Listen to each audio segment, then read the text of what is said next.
कष्टों का निवारण हो जाता है। क्या करने से? क्या करने से? राम कथा सुनने से। यानी कि हमारे पास कष्ट हो तो हमें क्या करना चाहिए? क्या करना चाहिए? राम कथा सुननी चाहिए। और आगे कहते हैं, जैसे माता जी हैं, प्रभु जी हैं, सभी लोग रात में सोते हैं, सोते नहीं सोते? ठीक है। और जब सोते हैं तो सपने भी आते हैं, आते नहीं आते सपने?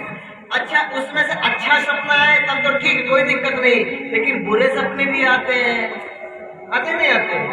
तो यहाँ पर कहते हैं राम कथा सुनने से जिसको बुरा सपना आता है वो बुरे सपने से मुक्त हो जाते हैं, खाली राम कथा सुनने से। बोले इतना ही नहीं है, अभी और है, सुनो आप। आगे कहते हैं धर्म अर्थ काम मोक्ष हेतु भूता महाफलम अपूर्व पुण्य फलक्षम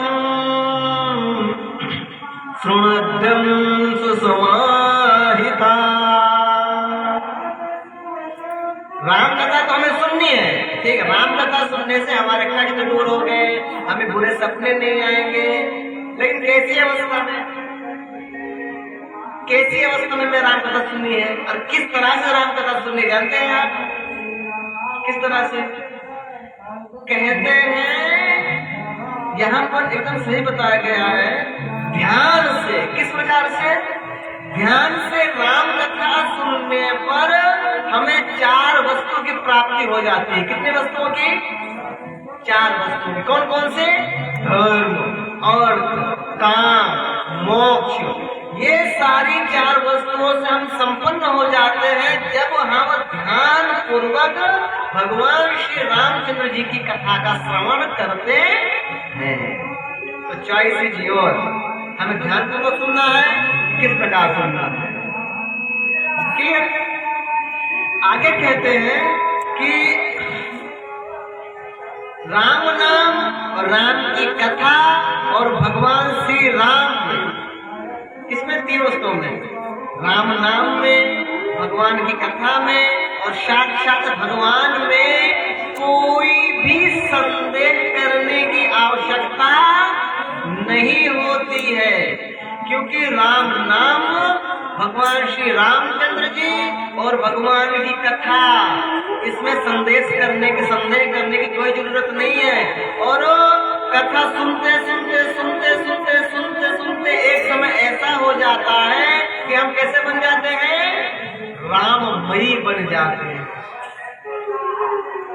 आगे कहते हैं राम नाम पराये तो धोरे कलयुगे द्विजा ता एव कृत कृत्याश च नौकले बदलते।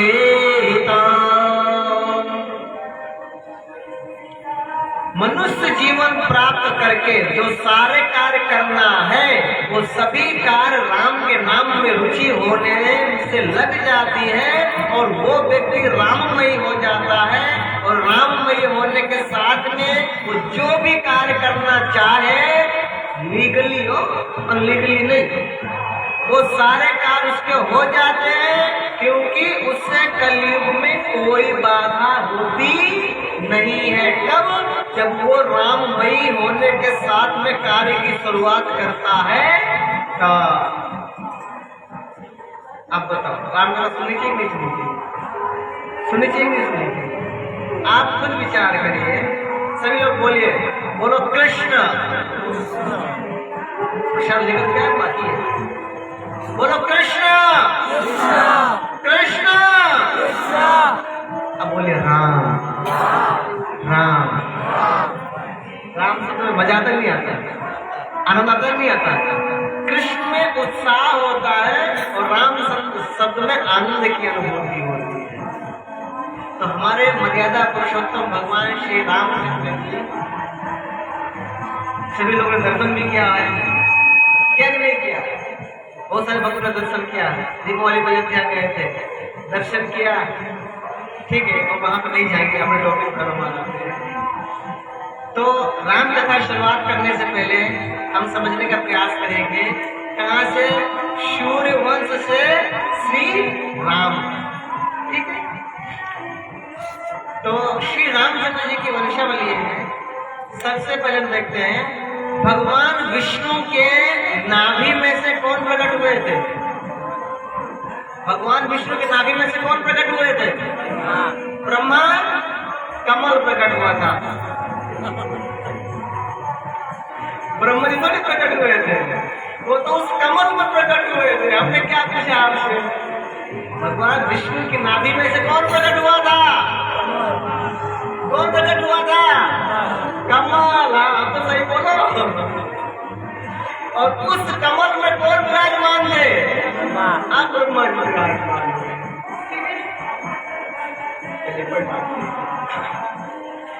ब्रह्मा जी बिना स्त्री के, ब्रह्मा जी बिना स्त्री के 10 ऋषियों को प्रकट किया था। कितने ऋषियों को प्रकट किया था? 10 ऋषियों को। देखो, बिना स्त्री के 4 कुमार को प्रकट किया था। और वो 4 कुमार कौन थे? साक्षात कौन थे? क्योंकि सृष्टि के प्रथम जीव कौन? ब्रह्मा जी। और ब्रह्मा जी भी प्रकट करें तो संतान स्वरूप प्रकट होगा कौन? दूसरा जीव होना भी तो चाहिए, कोई की नहीं होना चाहिए। तो इसीलिए दूसरा जीव कोई और नहीं था। वो कौन आया था जानते? दूसरा जीव भगवान खुद जो है 4 कुमार के रूप में प्रकट हुए। तो कोई आना भी तो चाहिए कि नहीं आना चाहिए? जैसे भी कहीं रेगिस्तान में कथा करनी हो, रेगिस्तान में हो और वहां पर श्याम प्रभु जी जाए अकेले, मृदंग लेकर के, फोटो लेकर के, सब लेकर के जाए, तो कोई सुनने वाला भी तो होना चाहिए कि नहीं होना चाहिए? तो वहां पर क्या था, कथा भी वही करते हैं और सुनते भी वही है। कोई दूसरा होना भी तो चाहिए कि नहीं? सही बात है नहीं? तो उस समय पर कोई दूसरा होना भी चाहिए, तो कोई था नहीं। इसीलिए भगवान खुद जो है 4 कुमार के रूप में प्रकट होते हैं। और वो चारों के 4 क्या बन गए? ब्रह्मचारी। फिर ब्रह्मा जी बिना स्त्री के 10 लोगों को प्रकट करते हैं, 10 ऋषियों को प्रकट करते हैं। और 10 ऋषियों में से कौन कौन से हैं? मन से वो मरीच को प्रकट करते हैं। किसको प्रकट करते हैं? मन से मरीचि ऋषि को। नेत्र से अत्रि मुनि को प्रकट करते हैं। मुख से अंगीरस को प्रकट करते हैं। कान से पुलसत्वत्व को प्रकट करते हैं। नाभि से पुला को, हाथ से कृतु को प्रकट करते हैं। त्वचा से भृगु को प्रकट करते हैं। और प्राण से वशिष्ठ मुनि को प्रकट करते हैं। और अंगुष्ठ से दक्ष को प्रकट करते हैं। छाया से कर्दम मुनि को कंदर मुनि को प्रकट करते हैं। और गोद से नारद मुनि को प्रकट करते हैं। किससे प्रकट करते हैं? गोद से नारद मुनि को प्रकट करते हैं। तो आप कहोगे प्रभु फेंक रहे हो, ऐसा कहाँ लिखा है? मतलब प्रश्न होगा शायद आपको मन ऐसा लगता है फेंक रहे हो तो इसका वर्णन आप लोग देख लीजिएगा। श्रीमद् भागवतम के 3रे स्कंद के 14 नंबर अध्याय में वर्णन है। मैत्रेय और विदुर जी के संवाद में ये वर्णन लिखा हुआ। तो अभी हम प्रश्न देखते हैं। भगवान विष्णु से ब्रह्मा जी से मन से मरीचि प्रकट हुए थे। अभी मरीचि, इससे मरीचि के पुत्र हुए कश्यप। मरीचि के पुत्र कौन हुए? कश्यप। और कश्यप जी का विवाह दक्ष प्रजापति की 17 कन्याओं के साथ में हुआ। कितनी कन्याओं के साथ में? 17 कन्याओं के साथ में हुआ। और 17 में से सबसे बड़ी कन्या कौन सी थी? दिति और अदिति। 27 चंद्रमा को, 2 भृगु को और 2 अंगीरा को। और दिति से पुत्र होते हैं राक्षस जी, जिन्हें हम हिरण्याकश्यप कहते हैं। और अदिति से पुत्र उत्पन्न होते हैं देवताओं, जो 12 प्रकार के देवता उत्पन्न होते हैं। देखो, दिति और अदिति, वैद अवैध। आशक्त जो संबोधित करता है यहाँ पर, वो किसका उपयोग कर रहा है? ना का उपयोग कर रहा है। किसका उपयोग कर रहा है? ना का। जैसे कि तिथि यानी कि दैत्य कौन? हिरण्याकश्यप। उसी में आशक्त अदिति, यानी अदिति के साथ कौन प्रकट होगा? देवताओं लोग। ओम नमो भगवते वासुदेवाय। देवताओं लोग प्रकट होते हैं, ठीक है।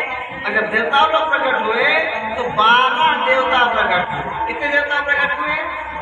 12 देवता। अब उन 12 देवताओं जब प्रकट हुए तो कौन कौन से थे, उसके लिए हम किसके पास जाएंगे?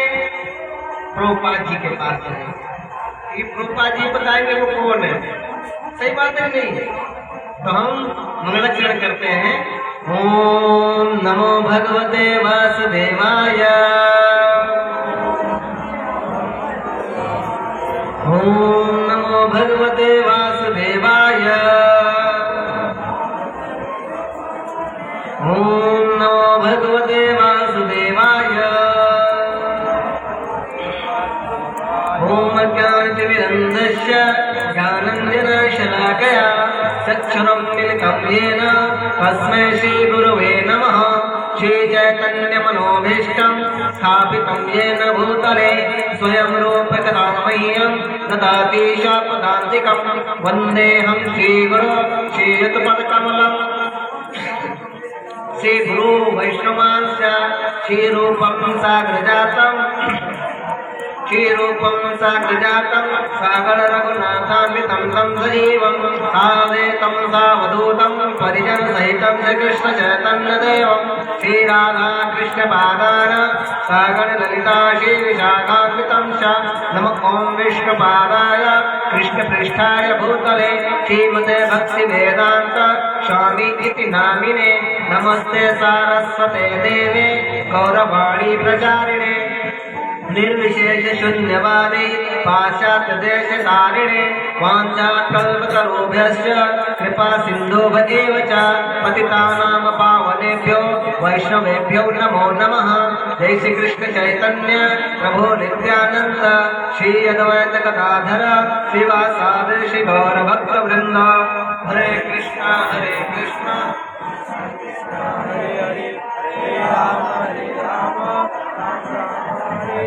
हरे राम हरे कृष्णा कृष्णा कृष्णा हरे हरे हरे राम राम राम हरे हरे हरे कृष्णा कृष्णा कृष्णा हरे हरे हरे राम राम राम हरे हरे।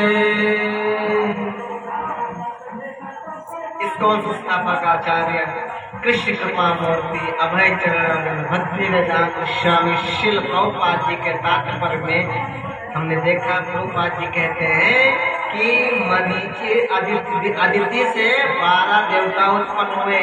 और 12 देवताओं कौन कौन से थे? जब 12 देवताओं प्रकट हुए थे तो उनमें से प्रथम ज्येष्ठ पुत्र, प्रथम पुत्र का नाम था विवस्वान। क्या नाम था? विवस्वान।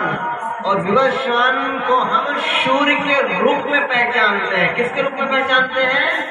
सूर्य के रूप में। क्योंकि विवस्वान नाम के एक राजा हैं जो सूर्य नाम का एक पद है, उस पद पर वो शासन कर रहे हैं। उसके बाद में धाता, फिर विधाता, प्रशा, भव, પછી शोपुत्र, પછી उर्क्रम, शुक्र को हम इंद्र भी कहते हैं। इसका वर्णन जो है श्रीमद् भागवतम के 6वें स्कंद के 6वें अध्याय के अंतिम के 6-7 श्लोकों में वर्णन किया गया है।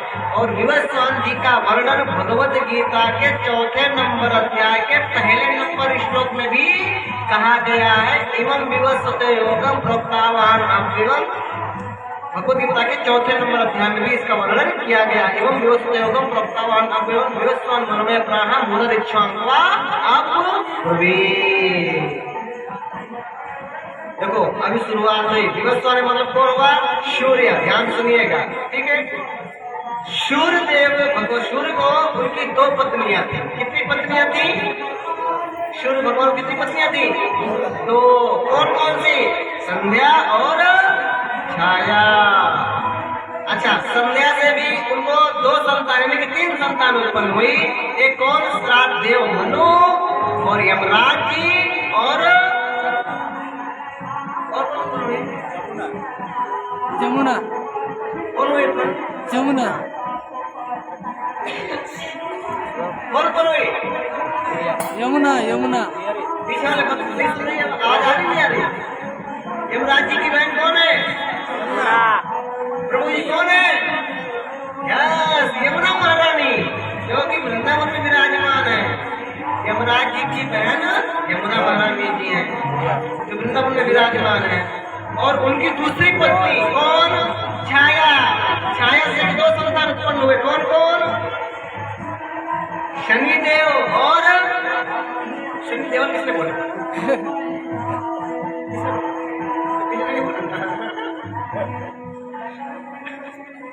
अभी खाली खाली शनिदेव और कौन?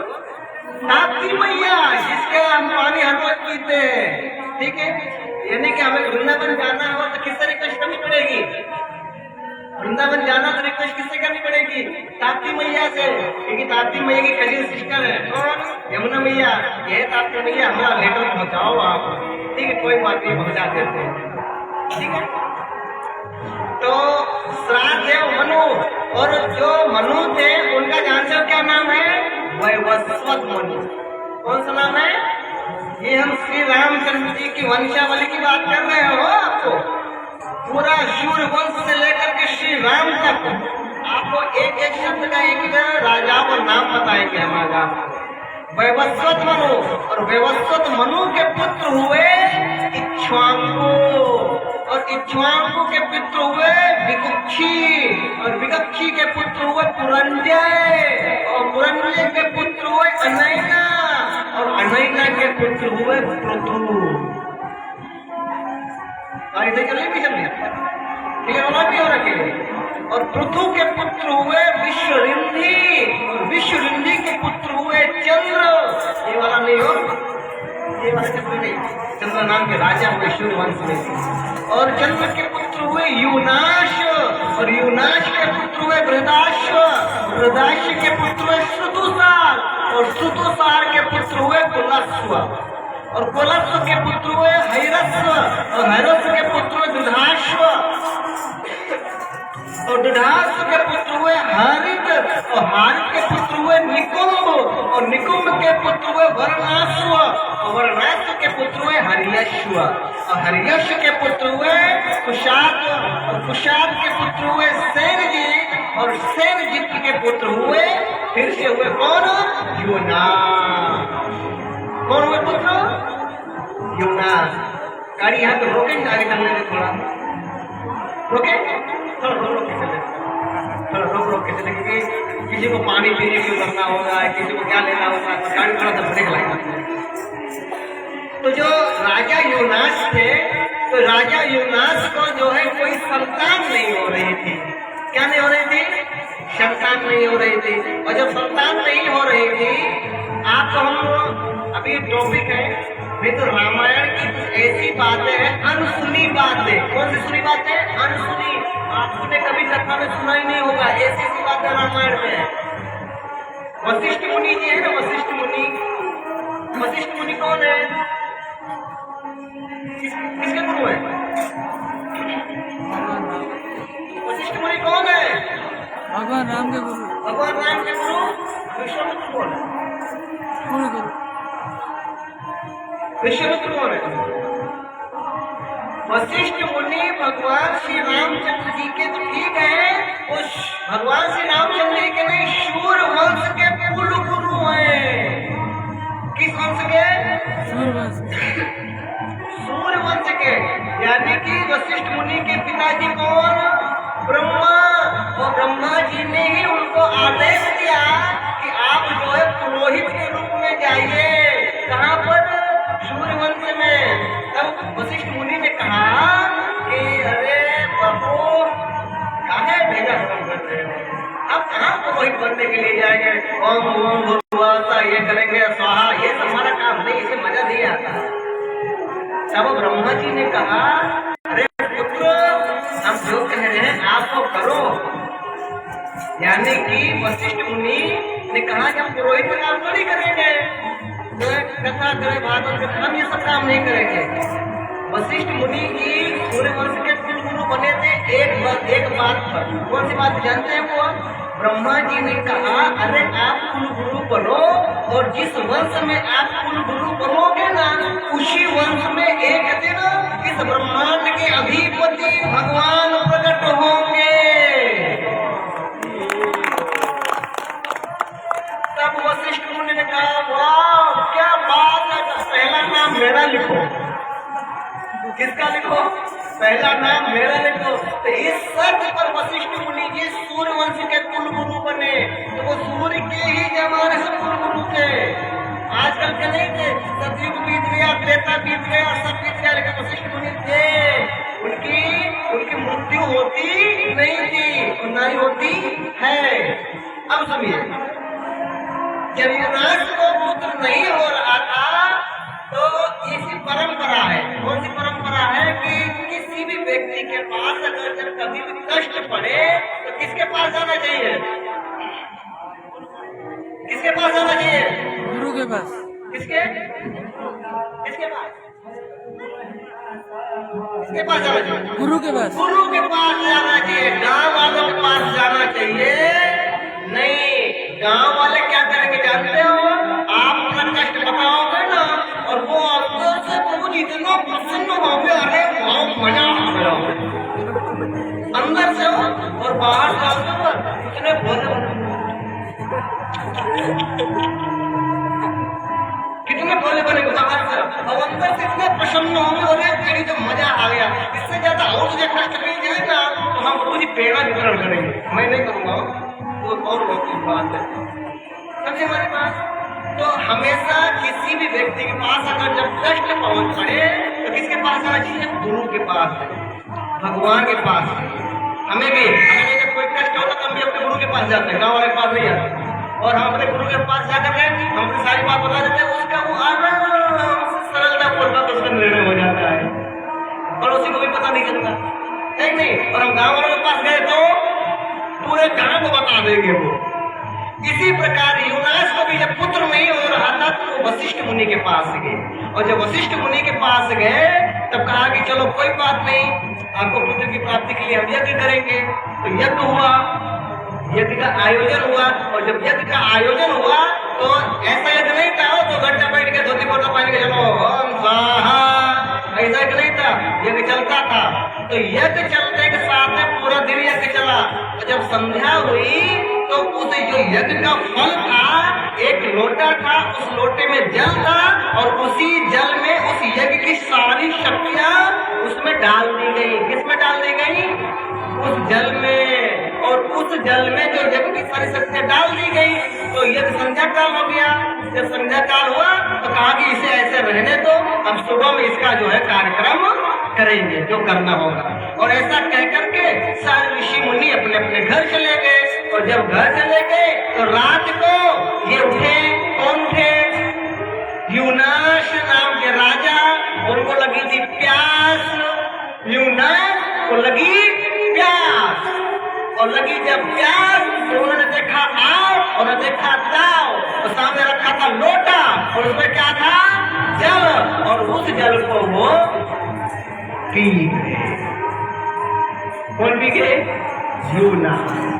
सुबह हुई और जब सुबह हुई वशिष्ठ मुनि आए और जब उन्होंने देखा सारा वातावरण ठीक था और जब देखा लोटा और लोटा खाली, तो ये लोटा का जल किसने पिया? क्रोधित हो गए, पूरा मेहनत किया उसमें जो है। तो युनाश राजा कहते हैं हे गुरुदेव वो जल तो हम पी गए, क्या हुआ?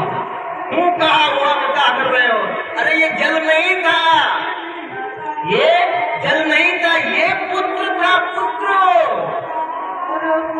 तो अभी तो हम पी गए, तो पी गए तो का अब का? अब ये जल जो है आपकी पत्नी यानी कि रानी को पीना था और आप पी गए तो अब वो पुत्र रानी को नहीं होगा, आपको होगा। प्रभु जी अभी तक आपने गर्भवती शब्द सुना होगा, पहली बार सूर्यवंश में गर्भवता हुए जो युनाश नाम के राजा। और हकीकत बात है, ये सच बात है। यानी कि ये सदियों से चलता आ रहा, सदियों पहले से घटना घट गई कि पुरुष गर्भवताओं हुए थे, और जब वो गर्भवताओं हुए तो जैसे स्त्रियों को, माताओं जीवों को 1 महीना, 2 महीना, 4 महीना, 5 महीना, 9 7 महीना, 9 महीने जैसे पेट बढ़ता था ना, वैसे वैसे यूनास का भी पेट बढ़ने लगा। राजा हो, यूनास नाम के राजा, उनका पेट बढ़ने लगा। अभी जब 9 महीना पूरा होने के लिए आया तो उसका जन्म कराना कि नहीं कराना? तो जन्म कैसे हुआ जानते हो? ऑपरेशन से हुआ। तो उसको पेट फाड़ करके उस पुत्र को बाहर निकाला गया। अच्छा, और जब उसे बाहर निकाला गया तो अभी जैसे माता जी के गर्भ से कोई संतान उत्पन्न होती है तो माता जी के स्तन में दूध आ जाता है, तो पुत्रों को दूध स्तनपान करा देती है। अच्छा, जब स्तनपान करती तो अभी इसका जन्म हुआ तो इसको स्तनपान कैसे कराए? तो उनकी रक्षा करने के लिए जानते हो कौन आए? कौन आए? हाँ, कौन आए थे? अमूल डेयरी। कौन आया था पिलाने के लिए? कौन आया था? उनकी रक्षा करने के लिए साक्षात इंद्र नीचे आते हैं। कौन आते हैं? साक्षात इंद्र आते हैं। और इंद्र ने कहा कि इसका जो है हम लालन पालन करेंगे। और इंद्र के अंगूठे में क्या रहता था? अमृत। तो वही अंगूठा जो है वो उनको पिलाते थे। किसको पिलाते थे? उस बच्चे को। और उसके बच्चे को जो अंगूठा पिलाते थे तो उसका एक नाम पड़ा। क्या नाम पड़ा जानते हो? मान धाता। क्या नाम पड़ा? मान धाता। और मान धाता चक्रवर्ती सम्राट जो पूरी प्रजा को सुखी रख सके, ऐसा मान धाता राजा जो है शूर वंश में हुए। बहुत से लोग कहते हैं और जय मान धाता। उनसे पूछे किसका नाम है? तो भैया मैं पता नहीं है, हो तो हमने पहली बार सुना। तब काहे रही निकलना कब है? बोलो जय मान धाता। पर मान धाता नाम किसका है? सही बात है नहीं? सही बात है। तो मान धाता शूर वंश में एक राजा हो गए जिनके पिता का नाम यूनास, और मान धाता पिता के गर्भ से जन्म लिया था। और जिनकी जो है रक्षा करने के लिए कौन आए थे? इंद्र महाराज आए। ठीक है, गाड़ी आगे बढ़ाए हम आगे गाड़ी बढ़ाते हैं। मानदाता के पुत्र हुए अम्बरीश, और अम्बरीश महाराज के पुत्र हुए योनाश, और योनाश के पुत्र हुए हरित। हम कितने नंबर पर पहुंचे पता है आपको? किसी को पता है कितने नंबर पर पहुंचे? नहीं पता किसी को? चलो बता दे। तीसरी पीढ़ी पर पहुंचे हैं हम। शूर वंश में एक राजा हुए अनरणीय। गाड़ी आगे बढ़ाए, रोके थोड़ा, ब्रेक लगाए। आप लोग तो देखो करते रहेंगे गाड़ी। कहाँ श्री राम तक जा रहे हैं? रुके रुके, चलो ठीक है, रुको जरा। ठीक है। तो एक बार क्या हुआ, अनरणीय थे ना, अनरणीय। तो यहाँ पर जितने भक्त बैठे हो आप समझ लीजिए, आपको कहीं घूमने जाना हो शाम को तो आप कहाँ जाओगे घूमने के लिए? और घूमने के लिए जाना हो, निकलना हो बाहर, तो कहाँ तक जाओगे घूमने के लिए? रोड पे। कितने ज्यादा जाओगे? अगर बगल कहीं गार्डन होगा तो गार्डन पे चले जाओगे, या किसी फ्रेंड के यहाँ, किसी मेहमान के यहाँ चले जाओगे आप उसको परेशान करने के लिए, है कि नहीं? क्योंकि आप जाओगे, आपके पास तो कोई काम है नहीं, आप जाकर के वहां बैठे तो कुछ चाय पानी तो बनाएंगे कि नहीं बनाएंगे? इससे ज्यादा जा सकते हैं घूमने के लिए। अच्छा, अभी तो गर्मी की सीजन हुआ, बहुत घूमने चले गए तो क्या चले गए? गोला खाने। क्या खाने चले गए थे? किसका गोला? बर्फ का। सही बात है नहीं? बहुत घूमने के लिए गए तो बर्फ गोला खाने के लिए चले गए। अभी आप विचार करिए, प्रभु जी हम सूरत वाले लोग घूमने के लिए बहुत ज्यादा चौपाटी, बर्फ का गोला खाने के लिए। अवध में अयोध्या के राजा प्रभु जी, उनको जब घूमने जाना होता था तब जानते हो कहाँ गए घूमने के लिए? खाली टहलने के लिए। स्वर्ग जा रहे थे टहलने के लिए। प्रभु हमारे 700 पीढ़ी बीत जाएंगे तब भी हम स्वर्ग जा पाएंगे। सही बात है नहीं? उनको खाली घूमने आटा मारना पड़ता था, वो तो क्या जाता था स्वर्ग में। एमनो रथ, उनका रथ निकला कहाँ से निकला? चलो हमें चीज और बता दे। भगवान श्री रामचंद्र जी का और रावण का दुश्मनी कब से हुआ? कब से हुआ कौन बताएगा? स्वयंवर सीता जी का हरण किया तब से? कब से हुआ कौन बताएगा? स्वयंवर जो बताएगा उसको इनाम नहीं दिया जाएगा। अरे जो नहीं बताएगा उसको भी नहीं दिया जाएगा। चलो अब सुनो आप, रावण का और भगवान श्री रामचंद्र जी की दुश्मनी रामकुल से नहीं हुई, रघुकुल से नहीं हुई, यहाँ से शुरू हुई, अनरण्य से। कहाँ से शुरू हुई थी? अनरण्य से शुरू हुई थी। वो घूमने के लिए जा रहे थे और उनका रथ निकला। कहाँ से निकला था? लंका से। लंका से उनका रथ निकला और जब रथ निकला तो बीच में खड़ा हो गया कौन? कौन खड़ा हुआ? कौन? रावण। रावण का नाम क्या है कौन बताएगा? आपको नया कहां से लगा गया आ गया? रावण का नाम रावण है, सबको पता है। सही बात है नहीं? सही बात, सही बात है नहीं। रावण तो प्रभु जी उसके पद का एक गलत नियत है, उसकी वजह से उसका नाम रावण पड़ा। रावण का असली नाम क्या है कौन बताएगा? तिलक वालों के सिवाय। अरे वाह माता जी, दशानन उसका नाम नहीं था, उसके 10 सिर थे, उसके लिए तो दशानन कहते थे। रावण का नाम कौन बताएगा? कौन बताएगा? कोई नहीं बताएगा। तिलक वाला सिवाय कोई प्रयास करेगा रावण का नाम बताने के लिए? चलो क्लियर कर देते हैं हम, आज बात भूलना मत। कब तक नहीं भूलेंगे? आने वाले शनिवार तक, है कि नहीं? उसके बाद भूल जाना है। याद रखिएगा हम भारत से हैं। कहाँ से? भारत देश। और भारत देश में रहकर के रावण का नाम नहीं पता? अरे राम नाम। चलिए रोज बताइए रावण का क्या नाम? क्या नाम था? दशग्रीव। क्या नाम था? दशग्रीव रावण का नाम है। और वो दशग्रीव यानी कि रावण क्या किया? उसको रोकने का प्रयास कर दिया कि नहीं रोकने का प्रयास किया? अनरण्य को, जो अयोध्या के अवध के राजा थे, बिना मतलब कोई काम नहीं था। बोला कहा जा रहे बापू? तुमसे कहा बताए भाई? हमारी इच्छा का आजाद है, हमारा रथ, हमारी गाड़ी, हमारा साथी, मैं खुद स्वतंत्र हूँ, हम तुमको कहा बताए? तुमको पता थोड़ी है तुम कहाँ से निकल रहे हो? ये लंका है और मैं रावण, तुमको नहीं जाने देंगे। बिना मतलब का कोई जा रहा है गाड़ी लेकर, जाने दो, काहे परेशान करने के लिए बीच में आ गए? सही बात तो नहीं? सही बात। अब देखो दुश्मनी कहाँ से शुरू हुई थी? रामकुल में, यानी कि सूर्यवंश में। और रावण की, रावण ने कहा हम तुमको यहाँ से जाने नहीं देंगे। किसको? अनरण्य को। अनरण्य ने जानकर क्या कहा? भैया इधर आओ तो, तुम हमको रोक सको ऐसे तुम में तो बात जाएगा तो तुम्हारे बाप में भी ताकत नहीं है, लेकिन तुमने छेड़खानी की है ना तो मुफ्त का फ्री का एक छोटा सा श्राप लेते जाओ। अनरण्य राजा ने कहा रोक सको तो तुम्हारे में ताकत ही नहीं है, फ्री का श्राप लेते जाओ। तुमने हमको रोका इसलिए हम तुमको श्राप देते हैं कि हमारे कुल का एक ऐसा राजकुमार आएगा, एक राजा होगा जिसके हाथों से तुम्हारी मृत्यु हो।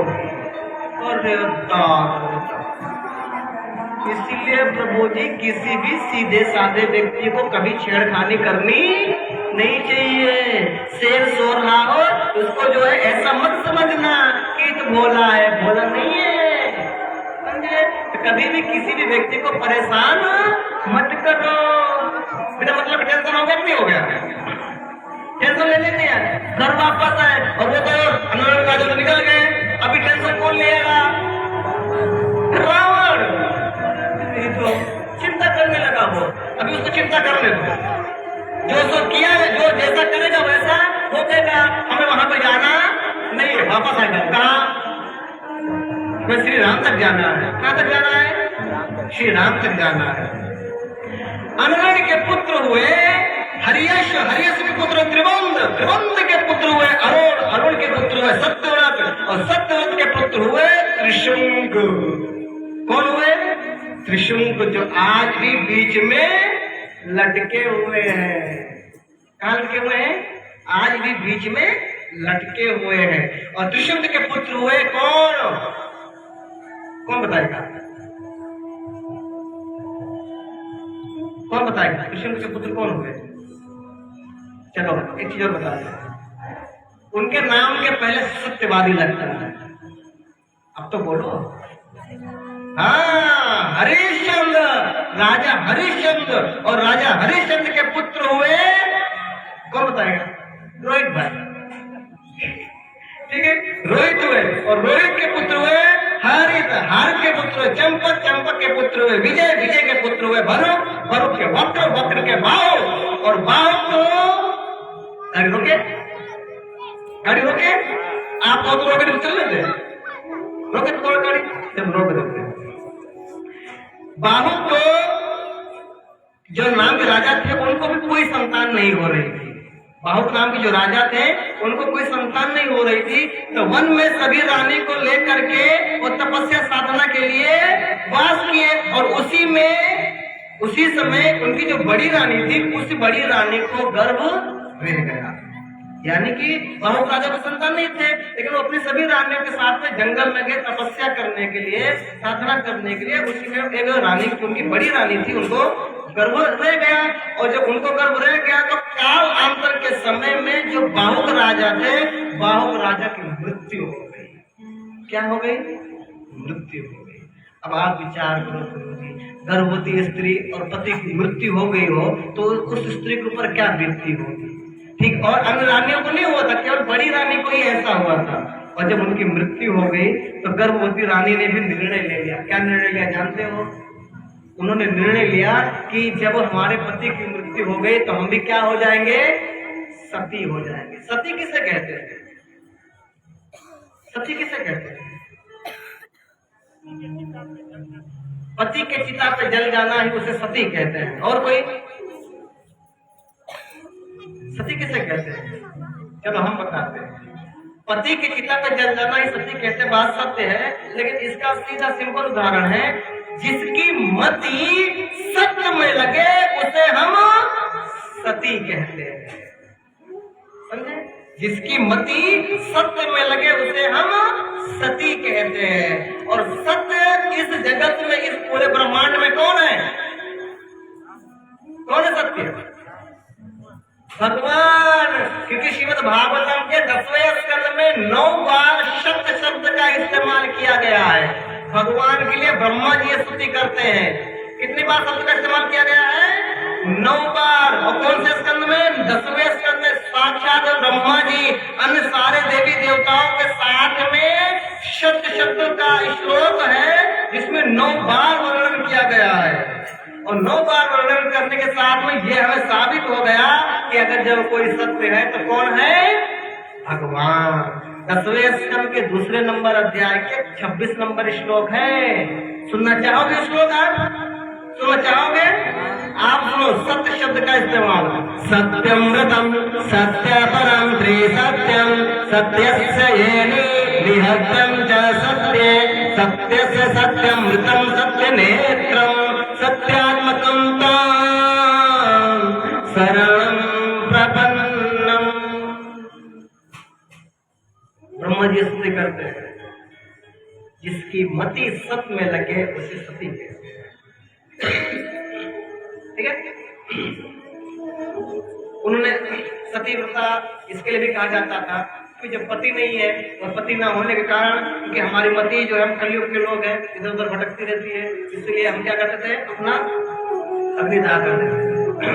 लेकिन उसमें क्या हुआ कि जब ये सती होने के लिए जा रही थी ना, तो जो और अन्य रानियां थी उनको अच्छा लगा, भले तुम मरी जाओ।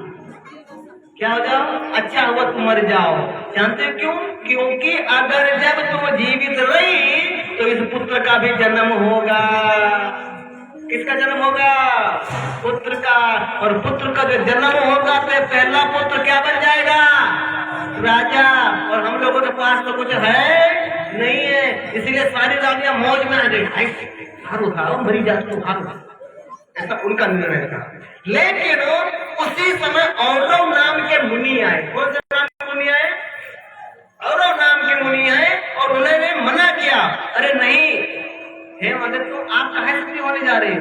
आप सती होगी चलो कोई बात नहीं, लेकिन आपके गर्भ में एक पुत्र, एक संतान जन्म ले रहा है, उसकी भी मृत्यु हो जाएगी नहीं हो जाएगी, और उसका भी पाप का भागीदार कौन बनेगा? तो सती होने से फायदा का है कि नहीं? बात प्लान कैंसिल, सती का प्लान कैंसिल। यानी कि कभी आप देखिएगा, जब जब दुख पड़ेगा तो हमेशा किसका सहारा लेना चाहिए? गुरु का।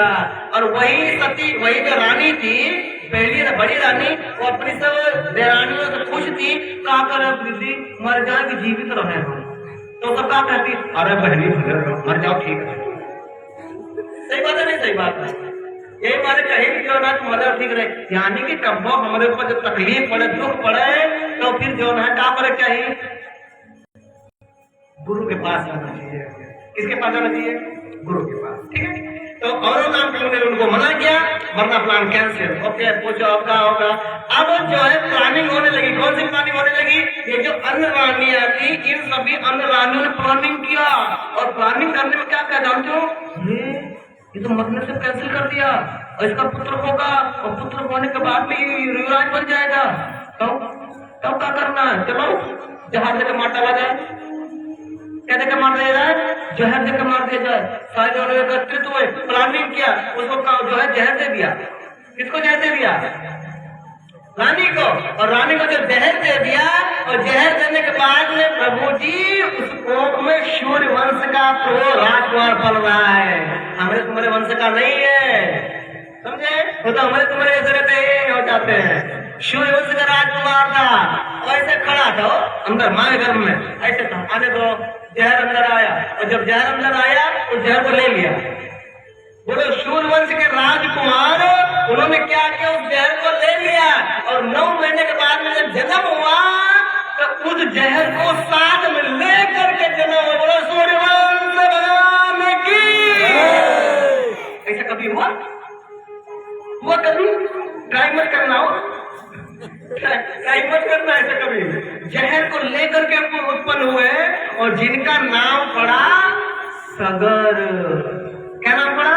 सगर। सा का मतलब हुआ साथ, और गर का मतलब हुआ जहर। जो जहर के साथ में उत्पन्न हुए, उनको हम क्या कहते हैं?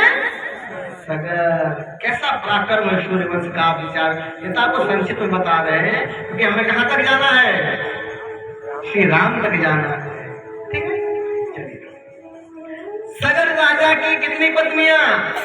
गाड़ी आगे बढ़ाए, रोके थोड़ा सा, रोके थोड़ा सा रोक देते हैं। सगर राजा की भी 2 पत्नी। कितनी पत्नियां? 2 पत्नी। एक का नाम केशनी और दूसरे का नाम सुमति। सुमति को प्रभु जी 60,000 संतान उत्पन्न हुए। कहाँ एक करके नहीं हो रहे थे, तपस्या करवा रहे थे। यहाँ पूरा होलसेल में आ गया। अरे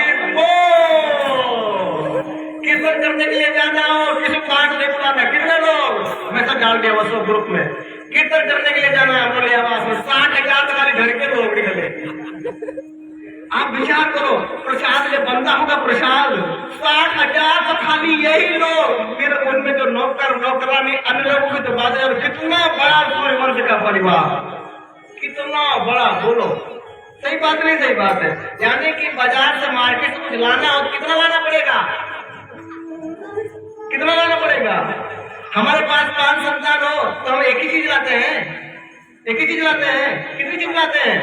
5। उसी प्रकार से सगर राजा को भी कितना लाना पड़ेगा? 60,000। अब खाली विचार करने से बोलो 60,000 पैसा नहीं हो, संतान कहाँ? सूर्यवंश में उत्पन्न हुए कितने? 60,000। खाली आंकड़ा आपका सुने के तो आपको लगता है। अच्छा, आगे देखिए। अब तो जैसे आपको पता है सबसे ज्यादा यज्ञ कौन से युग में होता था? त्रेता युग में। और त्रेता युग में होता था, तो सगर राजा में क्या करने के लिए बैठे? क्या करने के लिए बैठे? वो यज्ञ करने के लिए बैठे। और यज्ञ करने के लिए जब बैठे थे तो क्या छोड़ते हैं यज्ञ करने के बाद में? अश्वमेध यज्ञ में क्या छोड़ते हैं? घोड़ा। और जब घोड़ा छोड़ा गया तो घोड़ा भैया निकला। अब उसमें ऐसा रूल्स होता है, जो घोड़े को पकड़ लेगा उसके साथ तो युद्ध करना पड़ेगा, उसको हराना पड़ेगा। अब अश्वमेध यज्ञ हुआ, घोड़ा छोड़ दिया गया, घोड़ा भाई वापस ही नहीं आया, घोड़ा वापस आया ही नहीं। और जब घोड़ा वापस नहीं आया तब ऑर्डर दिया गया कि आप जाओ घोड़े को ढूंढ के लाओ। तो ढूंढने के लिए निकले कौन? अरे वाह, कौन निकला ढूंढने के लिए? 60,000 पुत्रों। प्रभु 60,000। बाइक नहीं थी वो तब, बाइक नहीं थी तब, क्या था? रथ थे। एक साथ में 60। आप विचार करो पार्किंग कैसी होगी 60,000 रथों की, कितनी बड़ी पार्किंग होगी। तो अयोध्या है, ऐसा थोड़ी कोई जगह है। 60,000 रथ एक साथ में निकले। चलो चलते ढूंढने के लिए। आओ भैया, ढूंढना शुरू किया, पूरी पृथ्वी ढूंढ डाली, नहीं पता चला। आकाश में गए, नहीं पता चला। पता अब क्या करें? पता कोई बात नहीं, एक काम करो, पता पे चलो, मिलेगा कैसे नहीं? का तो हूं नहीं, का तो नहीं। तभी पृथ्वी खोदनी पड़ेगी, क्या करनी पड़ेगी? अब विचार करो कैसा माइंड इस्तेमाल किया। पृथ्वी पाताल में जाने के लिए 60,000 प्रभु जी, खोदने के लिए कुछ चाहिए नहीं चाहिए? तो क्या चाहिए जानते हो? हम लोग किससे खोदते हैं? कुदाल होता है, फड़वा होता है, होता नहीं होता? क्या कहते हैं आप लोग उसे? खेती में जाते नहीं, क्या खोदते हो? क्या कहते हो आप? दातड़ी। हाँ बोला, ईड़ी, ये वो समझे तो हमारी बात? समझ गए? जो यानी कि 60,000 फरवा लेकर के आए, 60,000 कुदाल लेकर के आए, खोदना शुरू किया, खोदना शुरू किया, फिर भी मिला नहीं। आपको पता है एक चीज, हम आपको और बताते हैं। पृथ्वी पर हम समुद्र देखा, आपने समुद्र देखा? कितने लोगों ने देखा? अगर जो सूरत में लेकर के समुद्र नहीं देखा तो तुम्हारी जिंदगी पानी में चली गई। हकीकत कह रहे हो? देखा? हाथ नीचे करें। अच्छा, कितने लोगों ने देखा? सभी लोगों ने देखा। देखा ना समुद्र? समुद्र को हम सागर भी कहते हैं। क्या कहते हैं? उसका नाम सागर कैसे पड़ा पता किसी को? वो सागर ही है, हम उसे समुद्र कहने लगे। सागर कैसे पड़ा जानते हो? वो सागर कुछ और नहीं है। जब सगर राजा के पुत्रों ने घोड़े को खोजने के लिए पृथ्वी की खुदाई की ना, तो उसी खुदाई की वजह से ये समुद्र बन गया। इसी को हम सागर कहते हैं। यानी सगर राजा के 60,000 पुत्रों के द्वारा जब खुदाई किया गया हुआ गड्ढा है, उसे हम क्या कहते हैं? सागर। वो 60,000 है और सूर्यवंश के तो प्रभु जी तालाब को खोदेंगे नहीं। सही बात है कि नहीं? वो तो हम लोग खोदते नरेगा से तालाब। सही बात है कि नहीं? नरेगा पता है किसी को? उत्तर प्रदेश में चलता है। अच्छा सॉरी, माफ कीजिएगा, पूरे देश में चलता है। लेकिन क्या है, हम उत्तर प्रदेश से मुझे ज्यादा पता रहता, वहां की ज्यादा पता है किसके लिए। तो उसे हम सागर कहते हैं। तब उनको पता चला, किसी के मोबाइल में मैसेज आया, अब अश्वमेध नाम का जो घोड़ा है, ये जो है गंगा सागर पर कपिल देव मुनि है ना, कपिल देव भगवान मुनि, उनके पास है। मैसेज खोल उसे खोल दो। क्या से मैसेज? लोकेशन क्या कैसे? गंगा सागर पर, और सबके मोबाइल में मैसेज आ गया। तब की मोबाइल नहीं हो, अब की मोबाइल है, तब मोबाइल नहीं थी। तब उन 60,000 पुत्रों ने क्या किया? सब अरवा फरवा रखा, और रखने के बाद में जो है निकल गए। कहां पर? गंगा सागर, जहां पर कपिल देव भगवान थे। और जब कपिल देव भगवान थे और उनको खाली गलतफहमी हुई। क्या हुई थी? गलतफहमी हुई थी कि जो है आपके पास घोड़ा, जो कभी भी मुन्नी हो, ऋषियां हो, उनके पास गुरु हो, भगवान हो, तो हमेशा विनम्र भाव से जाना चाहिए। कौन से भाव से जाना चाहिए? विनम्र भाव से जाना चाहिए। काला रुचि करके नहीं जाना चाहिए। गुरु भैया क्यों ऊँचा करेगा, क्या समझे ना? आपको विनम्र भाव से जाना चाहिए। गुरु मेरा एक काम करना है, और ऐसे जाना चाहिए। ऐसे गुरु काम करते हैं, विनम्र भाव से जाना चाहिए। हमेशा गुरु के पास 60,000 पुत्र थे, बेचारे क्रोधित थे, लाल हो गए थे, अपराध कर बैठे। किसके सामने? कपिल भगवान के सामने, कपिल मुनि के सामने। कपिल भगवान ने देखा, कपिल मुनि ने देखा, आओ न ताओ, श्राप दे दिया। क्या श्राप दिया? कि तुम जल के भस्म हो जाओ। वही ऑन द स्पॉट आप विचार करो, 60,000 पुत्र प्रभु जी जल करके वही भस्म हो गए, मृत्यु हो गई 60,000 पुत्रों की। जहां पर सगर राजा इंतजार कर रहे थे कि ये अश्वमेध नाम का जो घोड़ा है वापस लाएंगे हमारे पुत्र, और उनको मैसेज मिला, घोड़ा की तो बात ही जाने दो, एक पुत्र की बात जाने दो, आपके 60,000 पुत्रों की मृत्यु हो गई। आप विचार करो उस माता के ऊपर क्या बीती होगी। एक पुत्र को जरा से तकलीफ होती है तो प्रभु जी हृदय पिघल उठता है। 60,000 पुत्रों की मृत्यु की खबर एक साथ में सुनने को मिले तो कैसे व्यतीत होगा जो है। लेकिन वो भी ऐसे वैसे वंश की नहीं थी। अभी उन 60,000 पुत्रों की जो आत्माएं थी, वो आत्मा क्या कर रही थी? भटक रही थी। क्या कर रही थी?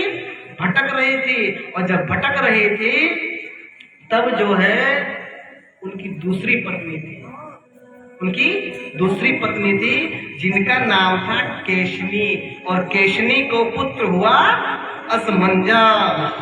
कौन पुत्र हुआ? असमंजस।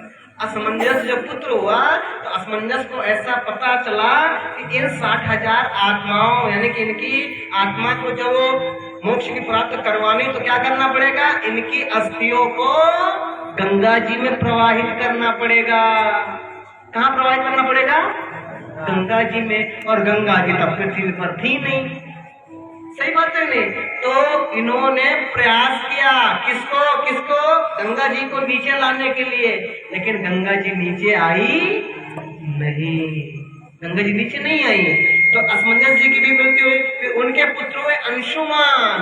असमंजस के पुत्र हुए अंशुमान। अंशुमान ने भी प्रयास किया गंगा मैया को, क्योंकि वो उनको 60,000 पुत्रों की अस्थियां विसर्जन करनी है। फिर भी गंगा जी नीचे नहीं आई। और अंशुमान के पुत्र हुए राजा दिलीप। दिलीप ने भी बहुत प्रयास किया पर गंगा जी नीचे आई नहीं। फिर उनके पुत्र हुए भगीरथ। कौन हुए? भगीरथ। और भगीरथ ने जब रिक्वेस्ट की, इसकी कथा है पूरी, उसमें हम नहीं जाएंगे, तो भगीरथ के रिक्वेस्ट से जो है गंगा जी आई। सभी लोग कहते हैं कि भगीरथ की इच्छा के अनुसार भगीरथ के द्वारा गंगा जी प्रकट हुई। हाँ या ना? हाँ या ना? चलो उदाहरण नाम आपको बताते हैं। नारियल होता है, नारियल। नारियल आपने देखा होगा पहली बार में अंदर फोड़ते हैं तो टूटता है, नहीं टूटता ना? यानी कि पहली बार में हमने एक व्यक्ति को दिया तोड़ने के लिए, नहीं टूटा। दूसरे व्यक्ति को दिया तोड़ने के लिए, उसने भी एक बार मारा, टूटा नहीं। तीसरे व्यक्ति को दिया, उसने तीसरी बार मारा, लेकिन नारियल टूटा नहीं। फिर चौथे व्यक्ति को हमने दिया और चौथे व्यक्ति ने जैसे ही थोड़ा सा मारा, नारियल क्या हुआ? टूट गया। तो जो नारियल था वो चौथे व्यक्ति के द्वारा टूटा था। उस नारियल को तोड़ने में चौथे वाले व्यक्ति का हाथ है कि उन चारों का व्यक्तियों का हाथ है? चारों का हाथ है कि नहीं? तो आप लोग बहुत होशियार हो। सेम पोजीशन इसमें भी है। गंगा जी को प्रकट कराने में सेम पोजीशन इसमें भी है, क्योंकि गंगा जी ने कहा कि हे भगीरथ, हम तुम्हारे कुल की परंपरा, तुम्हारे दादा और दादा लोग हमसे रिक्वेस्ट कर रहे थे, लेकिन हम उनके मान रख करके हम तुम्हारे लिए जो है प्रकट होने के लिए पृथ्वी पर आ रहे हैं। कैसे आए ये सब कथा हम आपको बाद में बताएंगे, ठीक है? अभी हमें कहाँ तक जाना है? कहाँ तक जाना है? श्री राम तक जाना है। और भगीरथ के पुत्र हुए, कौन हुए पुत्र? सुत। और सुत के पुत्र हुए आयो। आयो के पुत्र हुए सिंधुदीप। और सिंधुदीप के पुत्र हुए ऋतुपर्ण। और ऋतुपर्ण के पुत्र हुए सर्वकाम। और सर्वकाम के पुत्र हुए सौदास। और सौदास के पुत्र हुए कर्मसांगली। और कर्मसांगली के पुत्र हुए अशुमग। और अशुमग के पुत्र हुए मुलो। बोलो कितने नंबर में पहुंचे? कितने नंबर में पहुंचे पता किसी को? कितने नंबर में पहुंचे? आप गिन के रख रहे हो। कितने नंबर में पहुंचे हो? 60। 5 नंबर पे आधी खत्म हो गई, बाकी तो पहुंचे हम 60 नंबर पर पहुंचे। सही कहा। अब आगे देखते हैं कि मुलुक, और मुलुक के पुत्र हुए एडविन, और एडविन के पुत्र हुए विश्वसर, विश्वसर के पुत्र हुए खटवांग। खटवांग राजा को जानते हो कौन है? जिन्होंने केवल 2 ही मुहूर्त में भगवत धाम प्राप्त कर लिया था। हम लोग प्रभु जी 25-25 साल हो गया, 60-60 साल हो गया, अभी तक जो है कामरेज नहीं पहुंचे। और खटवांग राजा 2 ही मुहूर्त में भगवत धाम पहुंच गए। 60 साल हो गया, अभी तक हम इसको मंदिर नहीं पहुंचे। 60 साल हो गया, 25 साल हो गया, 30 साल हो गया, अयोध्या नहीं पहुंचे हम। खटवांग राजा खाली 2 ही मुहूर्त में भगवत धाम ऑन द स्पॉट। बोलो कौन से राजा थे? खटवांग राजा। और खटवांग राजा के पुत्र हुए दीर्घ बाहु। कौन पुत्र हुए? दीर्घ बाहु। गाड़ी आगे बढ़ाए रोके, थोड़ा सा क्या करो, आगे बढ़ाए रोके, जैसा आप तो कहो, आगे बढ़ाए रोके, ब्रेक मार।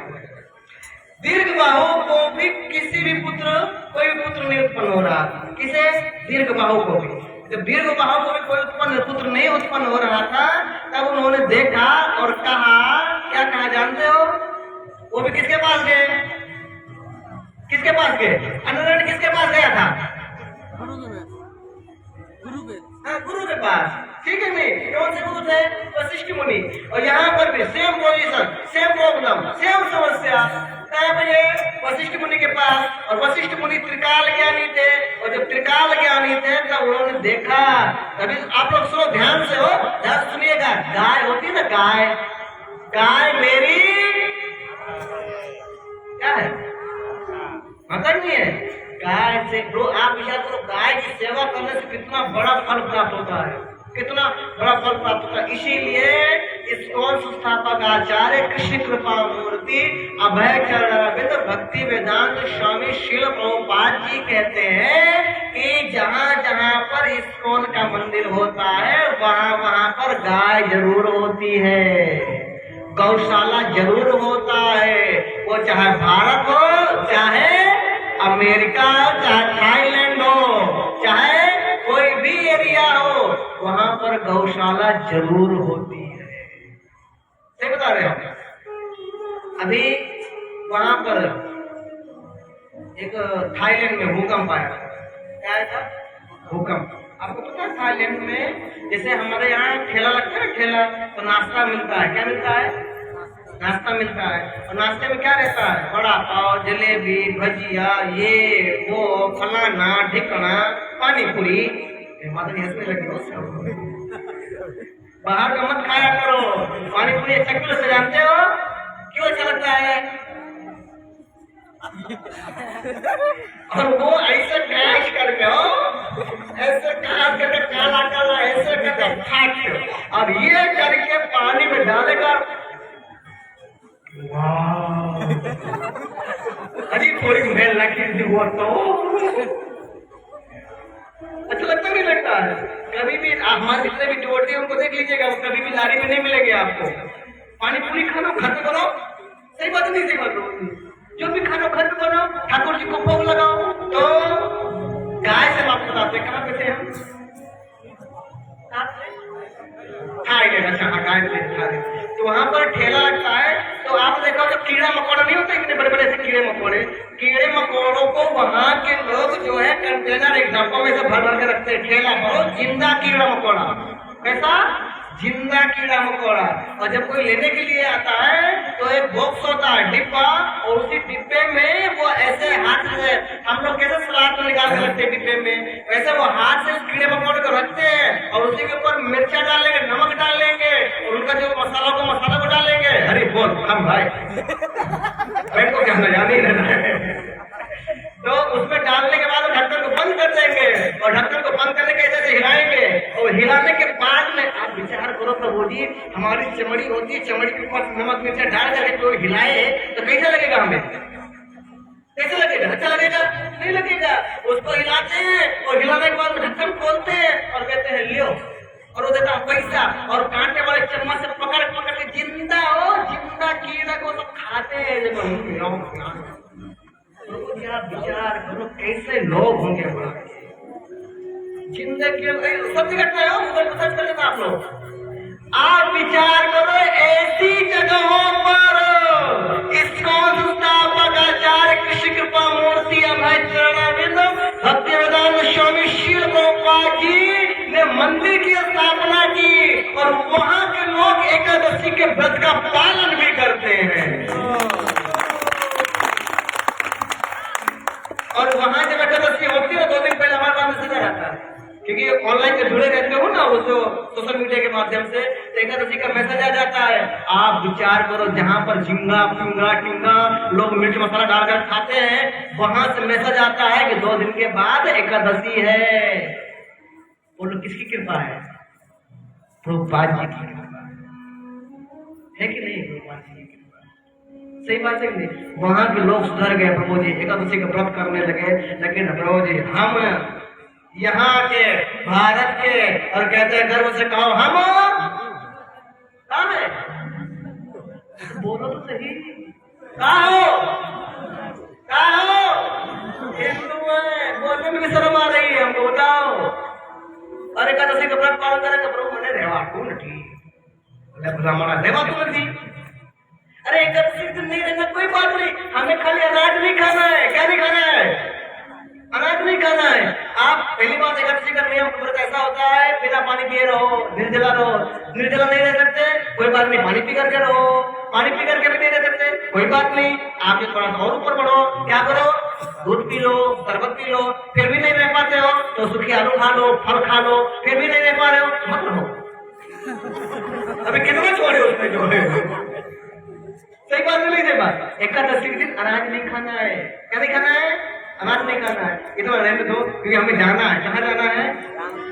श्री राम तक। हमें क्या नहीं खाना है?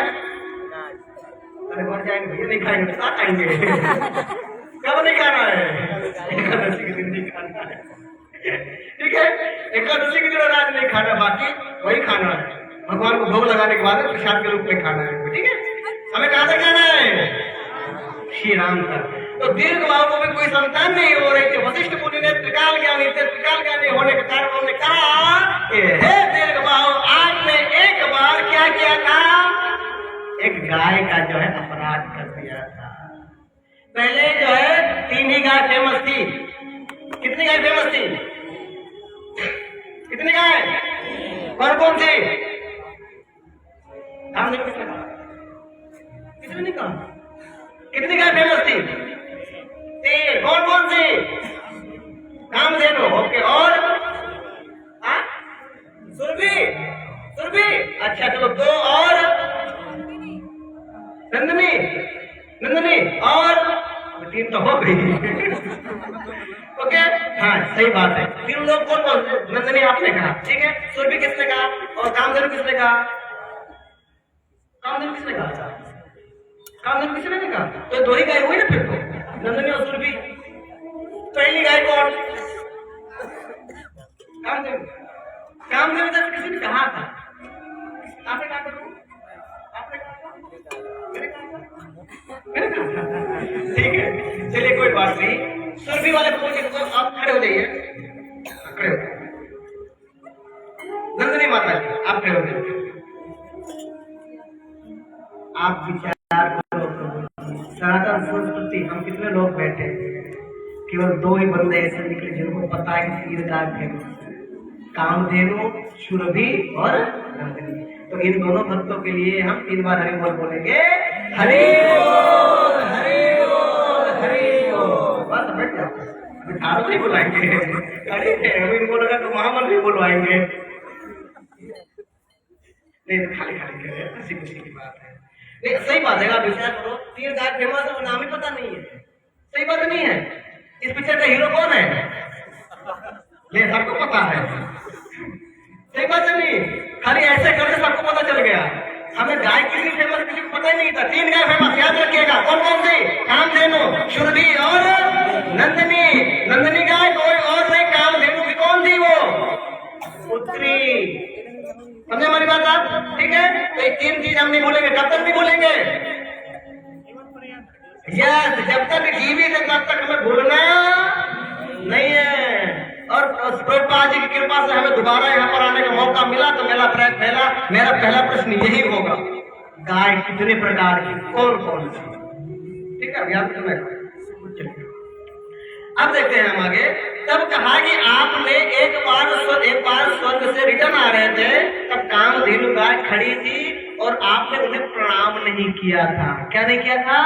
प्रणाम न करने की वजह से आपको संतान की उत्पत्ति नहीं हो रही है।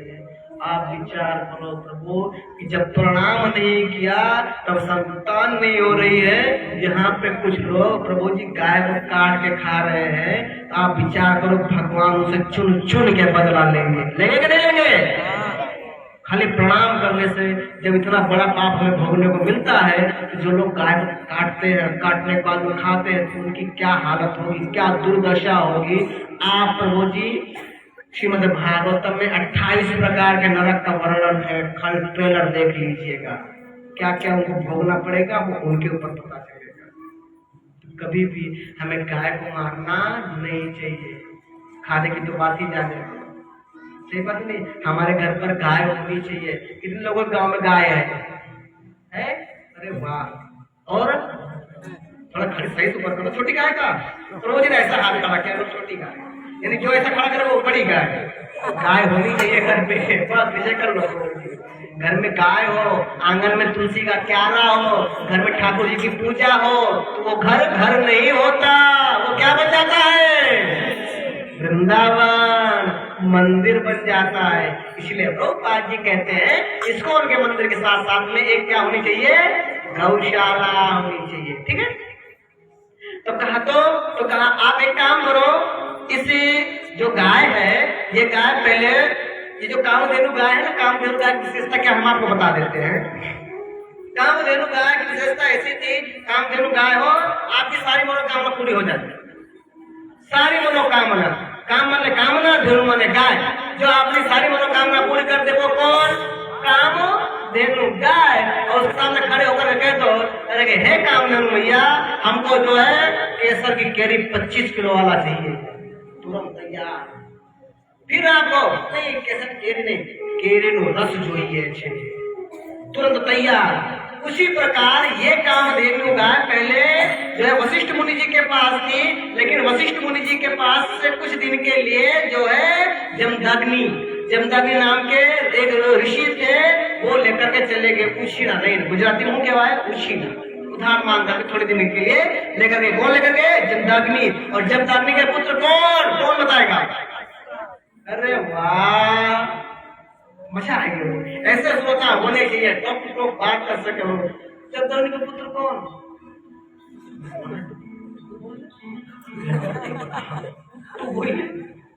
बहुत लोग सर्च करने लगे गूगल में, जमदग्नि का पुत्र कौन, उसमें बोलेगा जमदग्नि, उसमें आएगा दग्नि। समझे? तो जमदग्नि के पुत्र कौन? परशुराम जी। और परशुराम जी की जो है, परशुराम जी के पिता जमदग्नि के पिता ऋषिक के पिता गदाधि। अभी आगे नहीं जाना है, क्योंकि अभी ये परंपरा में नहीं लेनी है, हमें कहाँ तक जाना है? श्री राम तक जाना है।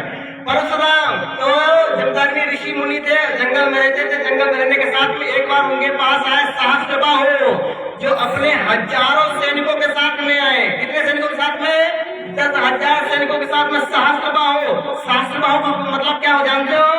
1000 हाथ। कितने हाथ?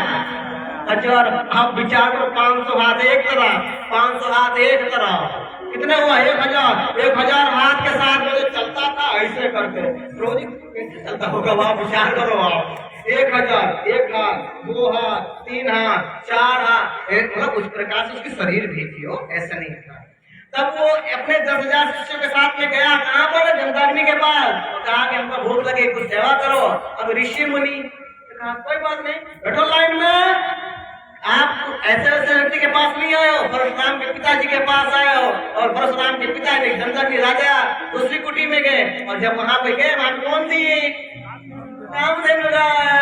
और कामधेनु गाय से कहा, हे कामधेनु भैया, 10,000 लोग आए हैं, तैयार करो 56 भोग। अरे प्रभु जी तैयार हुआ डोसा, वड़ा पाव, चटनी, जलेबी, ये वो, खीर, मालपुआ, खमण, दाल बाटम, बाटी चोखा, सब तैयार।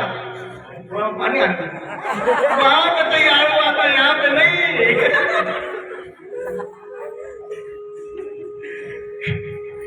तुमको भी आ रहा है? अरे वो नहीं मिलने वाला, वो वहां पर हो रहा था। कितना मजा आ गया। यहाँ पे नहीं है हो? हाँ, मालपुआ, गुजिया, खीर, पूरी, कचौरी, 56 प्रकार का भोजन तैयार हुआ। शास्त्र बाबू को पता ही नहीं था। उनको तो ऐसे लगे कभी गुड़ पानी आएगा। क्या आएगा? गुड़ पानी पीने के लिए आएगा। और कहा बैठो, और जब बैठे तो देखो भैया 56 प्रकार के आइटम। अरे तरी तो बाबा है कि बाबा मंडल है? क्योंकि आजकल बाबा कैसे रहते हैं? देखने में बाबा लगते हैं और अंदर से कुछ और रहते हैं। रहते नहीं रहते? इसीलिए उनको समझा हुआ ये सब तुम कहाँ से टैक्स में भरते हो? नहीं भरते हो सब? ये कतरा खजाना खर्च नहीं करके आए। तब कहा कि अरे राजवत ये जो है हमारे देन नहीं, ये तो कामधेनु भैया की देन है। हमारे पास एक गैया है, उसी गैया के पास हम गए थे, उन्होंने कामधेनु गैया है, और कामधेनु गैया के पास जाने से वहां पर उनसे जो चीज मांगोगे वो चीज मिल जाता है। तो दिखाओ। किसने कहा? शास्त्र बाबू ने। किससे कहा? जमदग्नि से। तो दिखाओ। दिखाया। अरे जमदग्नि, बोलो बापू, ये गैया का स्थान यहाँ पे नहीं है, इसको हम अपने राज्य में लेकर जाएंगे। यहाँ जंगल में रखे हो तुम जो है। जब दादी ने मना किया, नहीं आप इसे नहीं ले जा सकते, वो तो राजा, उसमें 1000 हाथ, बाद में 10,000 सैनिक, कैसे माने? जबरदस्ती लेकर चले गए।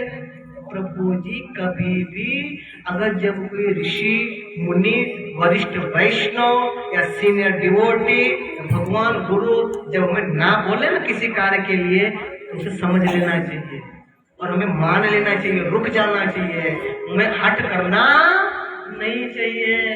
गद्दा भाई कौन? सहस्त्र बाबू। जब राजा ने मना किया, ऋषि ने मना किया, नहीं माने, गाली कर चले आए, लेकर आगे। सबसे भली बात तो ये थी कि उस जगह पर परशुराम जी विराजमान नहीं थे, और जैसे परशुराम जी आए ये सब निकल गए थे। और परशुराम ने पूछा, कहा हुआ पापा, काहे निराश बैठे हो? कहा बताया बेटा? अरे कहा हुआ? अरे हम जीवित है, तुम निराश रहो, भला मना बोलो सही, क्या बात है? कामधेनु गया लेकर चले गए। कौन? अरे सहस्त्र बाहु नाम का राजा था। खाली उन्होंने कहा सहस्त्र बाहु राजा कामधेनु गाय लेकर चले गए, खाली कहा तो रुके नहीं थे वो, तब तक तो निकल गए थे अमूली चौकड़ी पे। इतना सब सुनते ही और भैया पलक झमकते पहुंचे कहाँ? सहस्त्र बाहु नाम का जो राजा था उसके नगर में, और नगर में पहुंचे तो उनके पास क्या था? AK-47 क्या था? फरसा। ये तो फरसा था, और फरसा वो धार रखने वाला टाइम नहीं था उनके पास, उसको लपालप रहता था हरदम। धार रखने का सिस्टम नहीं था उसमें, भैया कट गए तो धार रखे हम जो है, वो लपालप हरदम रहता था। और जो भी बीच में आया, आप पूछा नहीं कुछ, सड़ा सड़ा, किसी का हाथ, किसी का सर, किसी का मुंह, किसी का पैर, ओए बापा बापा बिगड़ो धामा हो कम नहीं आए वो तो। अरे पीटो कोने गाय लावल तारो भलू था। प्रभु पलक झपकते पूरी सेना 10,000 की ऐसी की तैसी कर डाली। किसने? परशुराम ने। ये मैसेज तुमको पहुंचा किसके पास? सहस्त्र बाहु। वो अभी हम में आ गए। आपने पिक्चर देखा होगा, पिक्चर जब देखते होगे तो विलन के पास डायरेक्ट नहीं लोग पहुंचते हो, जो हीरो होता है ना डायरेक्ट नहीं पहुंचता। पहले कौन आते हैं? वो अलवा भलो लोग आते हैं, लोकलिया नहीं होते, लोकलिया। बाद में भी उनके मेन गुंडा के पास पहुंचते हैं। परशुराम जी वहां पर पहुंचे। जब वहां पर पहुंचे थे तो जानते हो क्या हुआ? पूछा नहीं परशुराम जी ने कि तुम गैया कहाँ लेकर आए, और उन्होंने भी नहीं पूछा कहा, कुछ नहीं निकाला। फरसा कितने हाथ थे? 500 इधर, 500 इधर। एक फरसा मारा,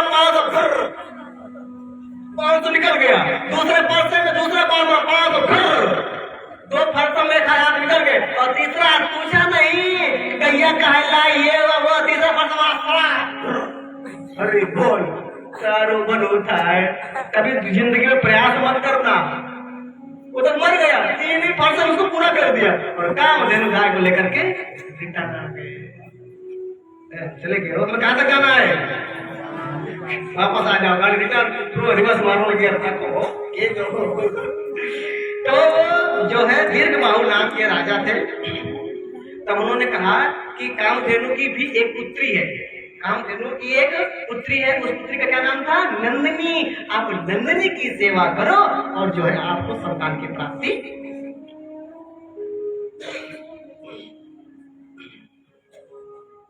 तब जो है हाँ, तब नंदिनी गाय के उसकी वो सेवा करते थे, पति पत्नी दोनों उनकी सेवा करते थे। और जब सेवा करते थे तो एक बार जो नंदिनी नाम की गाय थी वो चर रही थी। क्या कर रही थी? चर रही थी, खा रही थी, नॉर्मल कोमल घास खा रही थी। और जैसे वो घास खा रही थी, घास खाने के साथ में तुरंत एक जो है शेर आकर के सिंह आकर के झपट्टा मारा। किसके ऊपर? उस नंदिनी गाय के ऊपर। और जैसे ही दीर्घबाहु राजा ने देखा तुरंत उनको मना कर, रुको, आप क्या कार्य कर रहे हो? तो ये हमारा खुराक है, हम इसे खाएंगे। तो कहने आप उसे नहीं खा सकते। वो जो शेर था ना, वो शेर वो मनुष्य की भाषा में बात कर रहा था। कौन सी भाषा में बात कर रहा था? मनुष्य की भाषा में। कहा ये हमारा खुराक है, हम इसे खाएंगे। तो कहा कि देखो, हम मानते हैं ये आपका खुराक है, आप इसे खाओगे, आप इसको छोड़ दो, इसके बदले में आप हमारा जो है शरीर का कोई भी टुकड़ा खा सकते हो। क्या कर सकते हो? शरीर का टुकड़ा आप खा सकते हो, हमारा हाथ खा सकते हो, हमें कुछ भी खा सकते हो। तो शेर ने कहा कोई बात नहीं, हमें तो मांस से इच्छा है, आप जो देना हो हम खा लेंगे। तब जो है जैसे ही वो अपना शरीर का टुकड़ा अपना हाथ काटने के लिए गए ना, तो वो जो शेर था ना, शेर कोई और नहीं था। जानते कौन था वो? कौन था? वो माता पार्वती जी का वाहन था। कौन था? माता पार्वती जी का वाहन था। और वो जो नंदिनी गाय थी, वो नंदिनी गाय भी जो मनुष्य के रूप में बोलने लगी। कहा कि हे दीर्घबाहु राजा, रुको जरा, सब्र करो, काहे हाथ काट रहे हो बाबू? हम तो तुम्हारी परीक्षा ले रहे थे और तुम परीक्षा में पास हो गए। चलो हम तुमको जो है, आपने हमारी सेवा की, पुत्र प्राप्ति के लिए आप एक काम करो, हमारे स्तन से दूध निकाल लीजिए। किसने कहा? नंदिनी गाय ने। और वो दूध आप अपनी पत्नी को पिला दीजिए और आपको संतान की प्राप्ति हो जाएगी। क्या हो जाएगी? दूध पिलाने से, स्तन से दूध निकाला और दूध निकालने के बाद में वो दोनों तो चले गए। फिर आप विचार करो, दीर्घबाहु जो राजा थे, वशिष्ठ मुनि ने क्या कहा था? किसकी सेवा करनी है? नंदिनी गाय की सेवा करनी है। दीर्घबाहु राजा ने क्या किया? दूध तुरंत पत्नी को पिला दिया? नहीं, वो फिर जो है गुरु के पास गए। और जब गुरु के पास गए तो गुरु से परमिशन ली। तो वशिष्ठ मुनि ने कहा कि आप जो है अपनी पत्नी को दूध पिलाइए। और वही दूध पिलाने के बाद में प्रभु जी आप विचार करो, गाली घाली गाय का दूध पीने से शूर वंश में ऐसे राजा की प्राप्ति हुई। और उस राजा का नाम क्या है? कौन बताएगा?